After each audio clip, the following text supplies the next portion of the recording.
Hello everyone, welcome to HIM 225. This is your second and final ICD-10 coding class. This lecture is going to be a brief orientation of your course. It is set up and will follow this same format as HIM 216 from this summer. In looking at course syllabus and information, I want to point out to you that in program documents, we have actually added the master textbook list. That says effective spring. That's wrong. I need to change that. It needs to be effective fall. There may be some changes for new books that are being added in the spring, so check with us first. Actually, here's the fall textbook list, and I just need to delete spring. And then we have the fall student handbook listed here as well. I also want to point out the DRG table. When the lecture for chapter 26 uses the 2014 DRG table.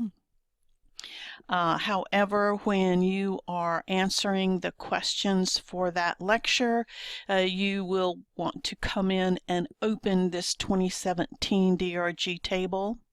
And these are the 2017 coding guidelines. This information's only been available for less than a week. And there are changes to these guidelines which are not in your textbook, but which we will cover when we get to those specific chapters. It's also important to note that once the lecture has closed, you will be able to find them under course content.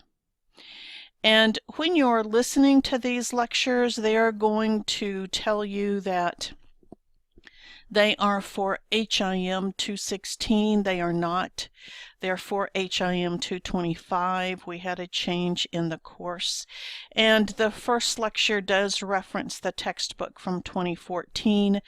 But remember, we have been under a coding change moratorium for several years because ICD-10 was not implemented as planned. And so they built in a coding moratorium so that no coding changes could be made that would affect training or the implementation of new forms that are used. And so that's been in effect basically for 3 years. And so the changes, any changes being made, don't go into effect until October 1 of 2017. ICD-10 was just implemented October 1 of 2016.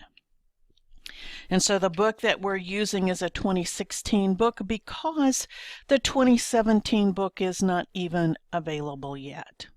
So keep that in mind when you're listening to these lectures, and if you have any questions, let me know. I've spot checked these, and it appears to me that even the page numbers have not changed. But if you have any questions, please be sure and let me know that. You'll be completing discussion questions just as you did in HIM 216. In assignments, you actually, I've recorded a lecture on accessing the web-based training courses in CMS. They've actually slightly changed their website, so I wanted to demonstrate that for you. The web-based training courses, you have a number in this course that you will be viewing, and I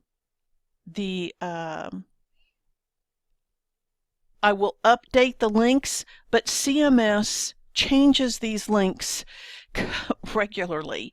And so sometimes we fix the link at the beginning of the semester, but by the time you click on it, it doesn't work. And that's why you have these directions on how to get into the CMS web-based training courses. Of note, you need to do a screen print of your transcript. The certificate of completion does not include a grade, and I will not accept it. Your grade for the web-based training will be the grade that you earn, and you can go in and complete these as many times as you would like. So if you do it the first time and you get a 70, and you go back in and do it the second time and you get 100, 100 is the grade that you'll get. That's what will be reflected on your transcript, and you need to send me a copy of that transcript. Pretty much that's the same same format as 216. If you have any questions at all, please don't hesitate to get in touch with me, and I'll be glad to answer any questions that you have. Thank you.